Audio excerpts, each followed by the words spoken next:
어젯밤 수송못, 가까운 데 있죠. 수송못에 어떤 사람이 그 수송못 위를 저벅저벅 걸어서 건너갔습니다. 혹시 보시는지요? 그런 것을 보면 아마 다음과 같이 생각할 겁니다. 외계인 아니면 유령 또는 신발에 어떤 특수장치 이런 걸 했을 거다 생각하죠. 사람을 비롯해서 네 발을 가진 짐승은 아무도 물 위를 걸을 수 없습니다. 그런데 이 경우가 예수님이라고 바꾸고 나면 여러분들은 어떻게 생각하십니까? 예수님이 물 위를 걸었다. 그런 이야기를 들으면 여러분 어떤 생각이 드시는지요? 둘 중에 하나일 겁니다. 하나는 예수님은 하나님의 아들이니까 얼마든지 물 위를 걸을 수 있어. 또 그런 이야기는 뭔가를 제자들이 잘못 본 거다. 둘 중에 하나겠죠? 어느 쪽이 옳습니까? 이것에 관해서 보도하고 있는 오늘 설교 본문을 우선 천천히 살펴보겠습니다. 그 유명한 오병이어 사건이 끝난 다음에 예수님은 제자들로 하여금 배를 타고 갈릴리 호수를 건너서 기다려라 이렇게 말씀하시고 당신은 산에 올라가서 기도하셨더라 이렇게 이야기가 시작됩니다. 날이 이미 어두워졌고요.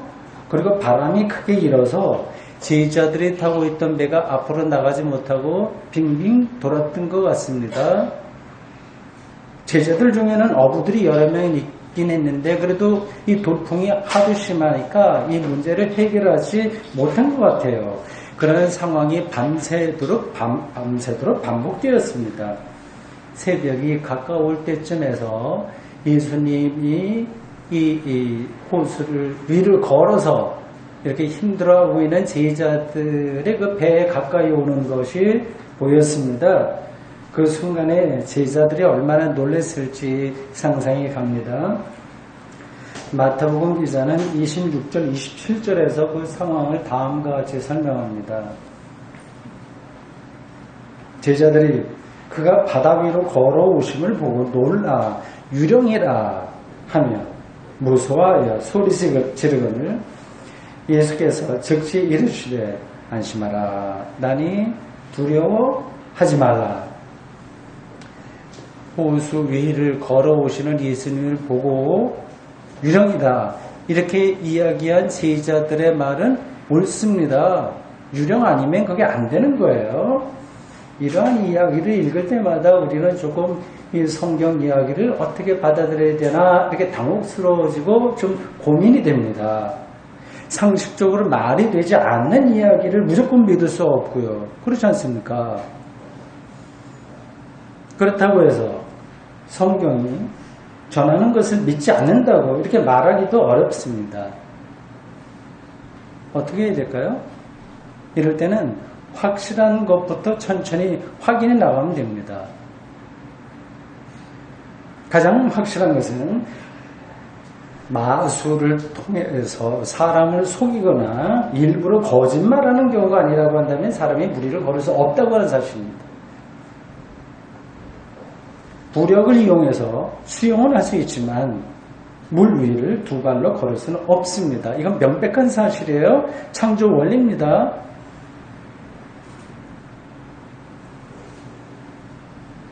또 하나 분명한 사실은 예수님은 유령이 아니라 사람이라고 하는 사실입니다. 이 두 가지 사실, 사람은 물 위를 수영은 할 수 있지만 걸을 수는 없다. 이거하고 예수님은 분명히 사람이다. 이런 사실의 근거에서 볼 때 예수님이 공생애 중에 물 위를 걷지 않았다고 하는 것은 분명한 사실입니다. 그렇다면 성서 기자들이 거짓말하고 있는 거냐? 그리고 이것은 이 마태복음만이 아니라 마가복음하고 요한복음도 이야기해요. 누가복음 전하지 않습니다. 근데 그들이 다 같이 이야기를 꾸며냈단 말이냐, 이런 반론이 가능합니다. 성서 기자들은 거짓말을 하거나 없는 이야기를 꾸며내지 않습니다. 그렇게 부정직한 사람들이 아닙니다. 그래서 어떤 학자는 이렇게 설명합니다.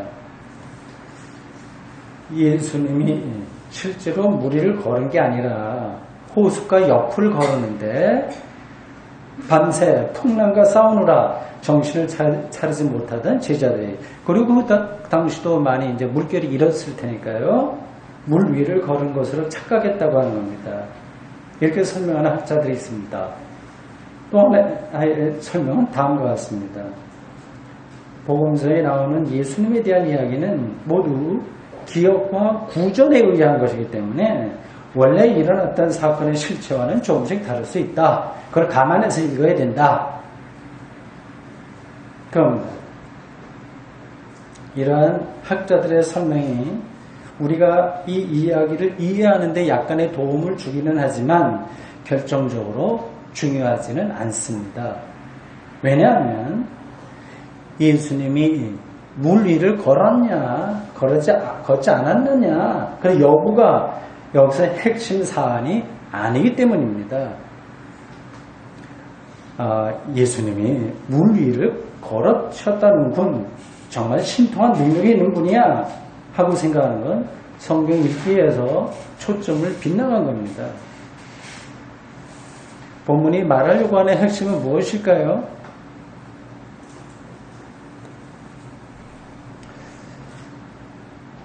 평소 나서기를 좋아하는 베드로가 예수님을 보고 자기도 무리를 걸을 수 있게 해달라고 불쑥 이렇게 요청했어요. 예수님이 그럼 와라 이렇게 말씀하시자 베드로가 배에서 물 위로 뛰어내렸다고 합니다. 극적인 순간이죠. 그 순간에 그는 바람을 보고 무서워하면서 물속으로 빠져들고 말았습니다. 당연하죠. 사람이 배에서 물로 뛰어내리면 다 구명 조끼 입지 않으면 다 물속으로 빠집니다. 당황한 베드로는 주여 나를 구원하소서 하고 외쳤습니다. 베드로의 이런 언행이 굉장히 돌출적으로 보이죠. 당시 제자들은 밤새도록 풍랑과 싸우느라고 기진맥진한 상태이고 지금도 굉장히 위험한 그런 상태예요. 이러다가는 난파당할지 모른다는 위기감도 있었습니다. 그런데 예수님께서 그 위험한 상황에 이제 물 위를 걸어온다고 제자들이 보았다고 하더라도 그렇다면 예수님을 향해서 빨리 좀 안전한 데로 가시라. 위험하다. 곧 우리가 뒤따라가겠다. 막 그렇게 하는 게 자연스러운 거 아니겠습니까? 그런데 베드로는 자기도 물 위를 걸어보겠다고 불쑥 제안한 겁니다. 그러다가 물속에 빠지고 말았습니다. 베드로와 얽힌 이런 에피소드는 예수님께서 무리를 걸었다고 하는 똑같은 이야기를 전하고 있는 이 마가복음과 요한복음에는 없어요. 마태복음에만 요 베드로 이야기가 들어옵니다. 그러니까 마태복음 기자는 베드로의 이러한 에피소드를 통해서 아마 전해 들었겠죠. 본문의 핵심을 더 정확하게 전달할 수 있다고 생각한 겁니다. 그 핵심은 나를 구원해달라는 베드로의 외침이 있은 뒤에 나오는 다음과 같은 설명에 있습니다. 본문 31절과 32절입니다. 예수께서 즉시 손을 내밀어 그를 붙잡으시며 이르시되 믿음이 작은 자여 왜 의심하였느냐 하시고 배에 함께 오름에 바람이 그치는지라. 이 베드로라고 하는 이름은 원래 베드로의 이름은 아니었어요. 시몬인데 주는 그리스도시요 살아계신 하나님의 아들입니다 하고 하는 그런 신앙 고백을 하자 예수님께서 덧붙여준 그러한 이름입니다. 뜻은 반석이에요. 베드로의 믿음이 반석과 같이 탄탄하다 그런 뜻입니다. 그런데 오늘 본문에서는 베드로가 거꾸로 믿음이 작은 자로 묘사됩니다. 그의 믿음이 작은 이유는 예수님의 말씀을 듣고 호수로 뛰어들긴 했지만 풍랑으로 인해서 그의 믿음이 흔들렸다고 하는 데 있습니다. 이것은 베드로 개인만이 아니라 마태복음 공동체 모두에게 해당되는 문제가 있습니다. 믿음이 반석처럼 강할 거로 생각을 했는데 그런 확신이 들 때도 많이 있었는데 실제로는 작고 약했습니다. 풍랑으로 인해서 예수님을 향한 믿음이 계속 흔들린 베드로와 같습니다. 이 풍랑, 그의 믿음이 작다고 이렇게 예수님을 통해서 규정받게 된 이 풍랑, 이건 구체적으로 무엇일까요? 이것은 오늘 우리들에게도 똑같이 적용되는 문제입니다.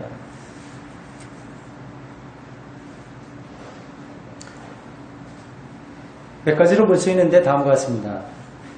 인생살이의 실제적인 어려움들이 하나의 대답입니다. 신앙생활을 잘한다고 해서 우리 인생 문제가 술술 잘 풀리는 게 아니에요.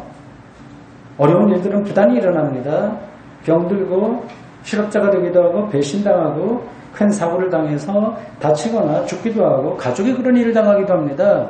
그러니까 예수 믿으면 모든 게 잘 된다는 생각은 큰 착각입니다. 이런 일들은 지금도 반복해서 일어나고요. 그럴 때마다 신앙이 흔들립니다. 왜 내 인생이 이렇게 될까? 하나님을 향한 신앙이 흔들립니다. 두 번째는 삶의 무의미가 또 하나의 대답입니다. 예수 믿고 구원받았는데도 불구하고 삶이 지루하고 허무하게 느껴질 때도 많아요. 생명에 충만감이 없어요. 늘 기쁨이 넘칠 줄 알았는데 그렇지 못하다고 하는 사실이 베드로가 본 풍랑처럼 우리를 두렵게 하고 좀 불안하게 하고 그래서 우리의 신앙을 근본에서부터 허뭅니다. 세 번째는 예수가 그리스도라고 하는 사실 자체가 믿어지지 않는다는 겁니다. 여러분들은 믿는다고 생각하시겠죠? 믿어지지 않을 때가 많지 않나요? 처음 신앙 생활을 시작할 때는 뭔가 믿음의 확신이 있었던 것 같은데 시간이 지나면서 모든 것들이 희미해집니다. 신앙의 매너리즘에 빠지고 맙니다. 이것으로 인해서 예수 그리스도가 자신의 삶에서 별로 큰 의미가 없는 것처럼 이렇게 보입니다. 어떤 사람들은 이렇게 생각해요. 성경에 나오는 초기 기독교인들이지 않습니까? 이들은 특별한 사람들이라서 그리고 그 당시 교회는 특별해서 우리보다 믿음이 아주 강할 거다 이렇게 생각을 해요. 그거 착각입니다. 똑같아요. 물론 그들 중에는 초기 기독교 성경에 나오는 이 마태복음도 다 교회에서 생활하던 사람들이 기록한 글입니다. 그들 중에는 예수님을 직접 경험한 사람들도 있어요. 아직 살아 있습니다. 그리고 예수님의 제자들이 직접 목회하던 그런 시대이기도 하고요. 그리고 성령이 오늘보다 훨씬 더 강력하게 활동했던 거로 보이는 현상들이 많이 있어요. 이런 이유들로 인해서 그들의 믿음이 우리보다 월등했다고 여기면 곤란합니다. 개인도 마찬가지예요. 여러분들이 가끔 그런 책도 읽고 하지 않습니까? 위대한 영성가들이나 신학자들과 수도자들은 늘 믿음이 확실해서 어느 한순간도 흔들리는 게 없는 것처럼 여러분들이 생각을 하는데 그것도 착각입니다. 상대적으로 차이가 있긴 하지만 근본적으로는 모두가 다 흔들리는 신앙 가운데 살아갑니다. 요즘도 자신의 믿음이 굉장히 강해서 그래서 그거를 다른 사람에게 가르치려고 애를 쓰는 사람들이 많이 있어요. 그러니까 목사를 중심으로 한 교회 지도자들, 명망가들 이런 사람들이 주로 그런 언행을 보입니다. 기도했더니 어떤 일들이 일어났더라라든지 하나님으로 인해서 늘 기쁨이 차고 넘친다고 입에 그걸 달고 다니고 있습니다. 그런 말에 속지 마십시오. 어느 한순간에 그런 경험을 할지 모르나 계속 그런 상태가 유지되는 사람은 없습니다.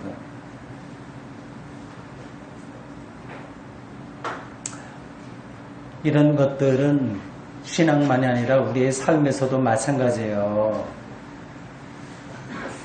우리의 삶들은 다 흔들립니다. 그걸 감추려고 할 뿐입니다. 자신이 행복하다고 하는 것을 확인하고 싶어하고 더 나아가서 남에게 보여주고 싶어합니다. 그래서 행복한 조건을 찾으려고 동분서주하면서 우리는 삽니다. 그런 조건들을 성취하지 못하면 뭔가 불행한 것처럼 생각해요. 저 사람은 나보다 더 행복할 것 같다거나 거꾸로 저 사람은 나보다 좀 불행한 것 같다 이렇게 판단합니다. 모든 관심들이 거기에 쏠려 있는지 모르겠어요. TV, 드라마는 그런 생각을 우리들에게 주입시킵니다. 그런 걸 보고 부러워하기도 하고 또는 대리만족합니다. 거기에 나오는 이야기는 실체가 아니라 허상입니다. TV를 보통 바보 상자로 부르는 이유가 허상을 실체로 착각하게 만들기 때문입니다. 이런 문제는 단순히 물질이 많다 적다, 직업이 좋다 아니다 이런 거에만 해당되는 게 아닙니다. 남을 위해서 희생 봉사하는 일들도 마찬가지예요. 여러분들이 가끔 듣고서 감동받죠? 아프리카 오지에 가서 평생 동안 희생 봉사했다 그런 사람들이요. 그래서 그런 일들로 인해서 어떤 상도 받고요, 명예를 얻기도 합니다. 존경할 만한 사람들이에요. 가능하면 그렇게 살면 좋죠. 그렇다고 해서 행복한 게 아닙니다. 가끔 다음과 같은 뉴스를 들을 수 있어요. TV에 인꼬 부부로 나오는데 결국 이혼했다고 말이죠. 인꼬 부부 행세를 할 때 이미 폭행이나 돈 문제로 멀어진 상태였던 거, 그런 것도 나중에 밝혀지기도 합니다. 안타까운 일이지만 전 대법관이었던 어떤 분의 자제가 며칠 전에 자살했다고 합니다. 대법관이면 대단하지 않습니까? 뉴스 보도에 따르면 그 이유가 취업 문제였다고 하네요. 크고 작은 일들로 인해서 우리의 삶은 계속 흔들리고 있습니다. 그런 데서 벗어난 사람은 하나도 없으니 벗어난 것처럼 보이는 그러한 포즈에 속지 마십시오.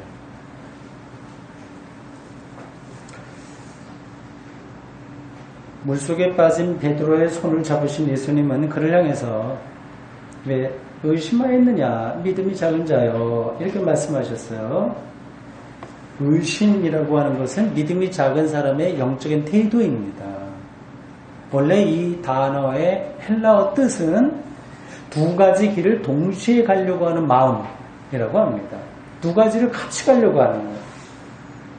그러니까 베드로에게는 풍랑을 피해야 할 길과 바람이 불어서 막 무섭잖아요. 그런 길과 예수님에게 가야 되는 길이 동시에 있었습니다. 이 두 가지 길을 함께 가야 된다고 생각하는 것이 바로 의심입니다. 결과는 물속에 빠지는 겁니다. 이 두 가지 길이 무엇을 의미하는지 제가 설명하지 않아도 여러분들이 잘 아실 겁니다. 이것은 우리의 운명과 관계된 문제예요. 조금 추지하냐 아니냐의 차원이 아니라 운명 전체에 관계된 문제입니다. 하나의 길은 예수님에 대한 전적인 믿음의 길이고 다른 하나는 세상에서 얻는 삶의 조건에 대한 염려의 길입니다. 같이 갈 수 없는 거예요. 같이 가게 되면, 같이 가려고 하면 의심이 들고 무서워지는 거죠. 그러니까 이것 아니면 저것 둘 중에 하나지 이것과 더불어서 저것 이것은 되지 않습니다. 그런데도 많은 기독교인들이 믿음 생활을 한다고 하나 실제로는 세상에 대한 염려를 떨치지 못합니다. 우리의 운명에 무언가를 좀 채워서 좀 더 안전한 길을 가려고 애를 씁니다. 그러면 풍랑을 보고 무서워져서 결국 물에 빠지게 됩니다. 어떻게 예수님만 믿고 사냐? 이 두 발을 딛고 땅에 사는 사람들이 세상 일도 좀 많이 해결하고 좀 이렇게 살아야 되지 않냐? 그 당신 하는 얘기는 뭐 그렇게 살면 좋긴 하겠지만 세속의 삶에 사는 데서는 설득력이 없다. 이렇게 생각하는 분들도 계시겠죠? 노골적으로는 그렇게 말하지 않는다고 하더라도 속으로 그렇게 생각하는 사람들은 제법 많을 겁니다. 그런 생각을 제가 이해 못할 바는 아니나 그게 바로 믿음의 작은 자라는, 즉 의심하는 자라는 사실을 말씀드리지 않을 수 없습니다. 이걸 초기 기독교인들도 똑같이 행한 거예요. 시행착오를 반복했습니다. 그래서 마태복음 기자는 앞으로 이런 시행착오를 우리를 봐서 좀 너희들 하지 마라. 그런 뜻으로 바른 길을 제시하고 있습니다. 제시하기 위해서 오늘의 그 베드로에 얽힌 이야기를 하고 있습니다.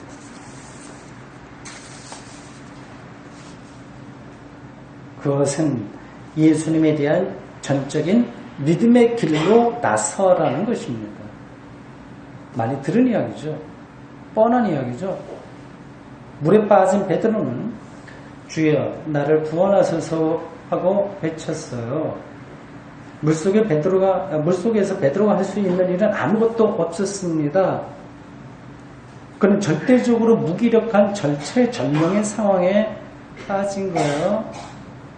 사실은 우리가 세상에 이렇게 보내서 산다고 하는 것 자체가 절체절명입니다. 백척간두입니다.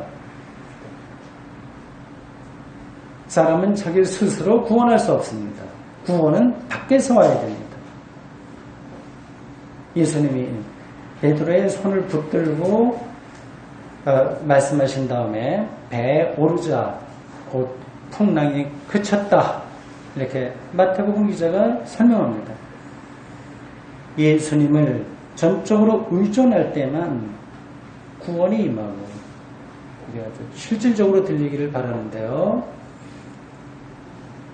풍랑과 같은 세상의 모든 문제들로부터 자유로워진다고 하는 뜻입니다.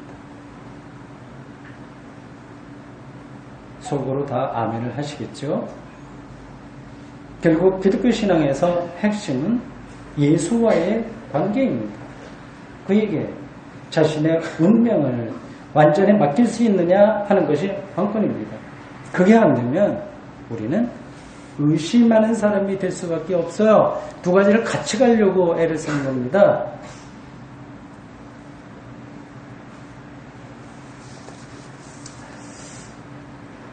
그런 설교를 들어보니 예수 잘 믿으라고 하는 거구나 알아듣겠다. 근데 그게 현실로 와닿지 않는다고 생각할 수도 있어요. 예수에게 자기 운명을 전적으로 맡기는 길만이 참된 평화, 구원에 이르는 길이라고 하는 것이 아주 리얼하게 와닿지 않을 수 있습니다. 더 이상 그것에 대해서 제가 여러분들을 설득시킬 수가 없어요. 이건 억지로 설명이 불가능한 겁니다. 왜냐하면 이런 것은 단순히 교회에 잘 나와서 헌금 많이 하고 전도 많이 하고 교회 헌신하는 것 그리고 사회 봉사 열심히 하는 것 이런 것하고도 차원이 완전히 다른 것이기 때문에 그렇습니다. 어떻게 내가 더 설명할 수 있을까요? 예를 들어서 설거지를 말씀드릴게요. 제가 딸들에게 설거지의 즐거움에 대해서 간혹 말합니다. 알아, 그릇을 손으로 만질 수 있다고 하는 이 사실 여기 한번 감격해봐라.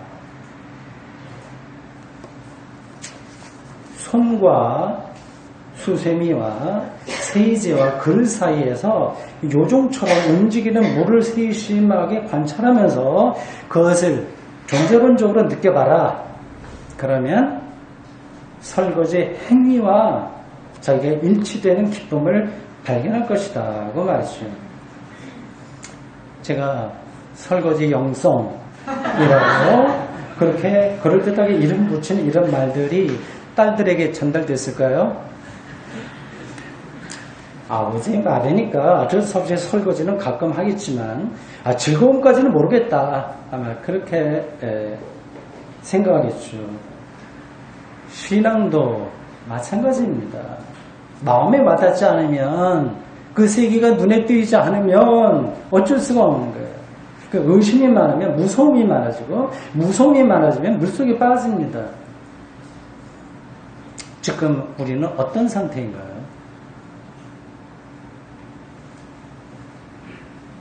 초기 기독교인들과 마찬가지로 오늘 우리도 믿음과 의심 사이에서 오락가락하고 있습니다. 예수를 믿는 것만으로는 뭔가 부족한 것 같아. 그래서 계속 채우려 갑니다. 이런 상태에 머물러 있는 한 앞에서 말씀드린 대로 우리는 반복해서 풍랑을 무서워할 것이고 물속에 빠질 겁니다. 삶의 무의미와 절망으로 빠져듭니다. 아무리 삶의 활락에 도취한다고 하더라도 오히려 사실은 그것도 역시 무의미와 절망의 다른 모습입니다. 그런 방식으로는 잠시 물속의 상황을 망각할 수는 있어도 거기서 벗어날 수는 없습니다.